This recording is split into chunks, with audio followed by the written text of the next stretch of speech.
Paul Burke, Fire Commissioner, BURKE. 8:30 this morning, there was a report of a fire in this recycling building. The first companies that arrived saw smoke showing. They opened the door and there was a heavy fire inside. This is a recycling facility that handles construction material, so there's a lot of hazardous material in there.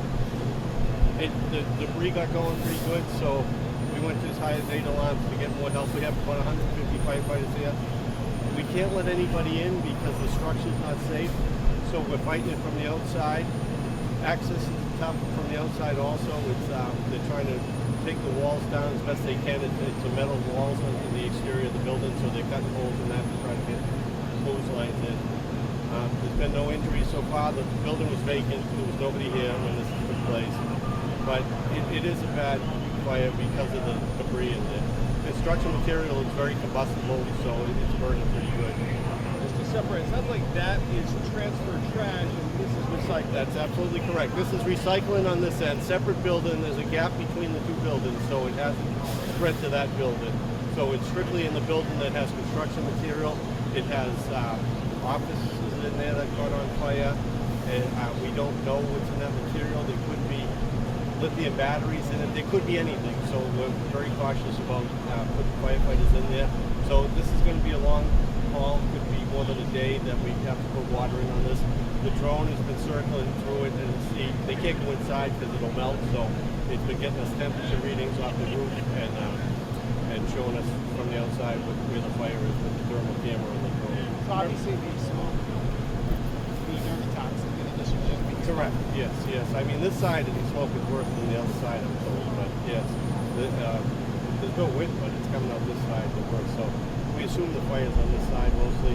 But these piles, they're so deep and dense, they could burn for days. Because I can't get firefighters in there to move the piles with debris. You know, they have to do it by hand. And I can't risk their lives doing something like that. Just to save a building that's empty, that can be replaced easily. There's stuff that comes in here because there's so much construction around the city. This is a destination. Yes, and they take it and they separate it in there. So you have wood products, you have asbestos, you have wallboard, you have all these things that they separate and then they send it to other facilities to recycle it. Last time you had an 8-alarm fire, anything? It's been a long time, yeah. I actually, there was 9 alarms right across the street that I was after that every 5 years ago. Yeah. So we're lucky that we're not having any water problems. The water department's here, we're having plenty of water. Just with flowing so much water in there, we thought we might have an issue with water. We are not. With 2 inches of rain coming tomorrow, do you welcome that? Yeah, but it's not going to get inside. The roof hasn't been compromised, you know, so we're going to have to go in there at some point. And the hazards are unlimited. I mean, there could be pits in there that the firefighters could fall in, so we have to get the smoke clear. Probably have a structural engineer check the building to make sure it's not going to collapse on us when we go in. So, your advice to traffic in this area? I would avoid it, yeah, at least today and tomorrow, absolutely. any safety We have a collapse zone set up here, so the wall, you judge how high the wall is and you back off from that. And I have reports that these exterior walls are holding pretty good now. You know, so if the roof goes, then the exterior goes. They might clap inside if the roof takes it, the roof goes inside. So, but we're in a collapse zone now. What about the inhalation of the smoke? A lot of you guys are wearing masks. Yeah, I'll have the air quality tested when I go back, and we'll probably have to put them on the air on this side. I appreciate that. What about the residents in the area as far as air quality? I don't think it's that bad. It's probably, there's no residents in this area. The residents are down that way, and the wind is taking it that way. You know. So you call it mutual aid for this? No.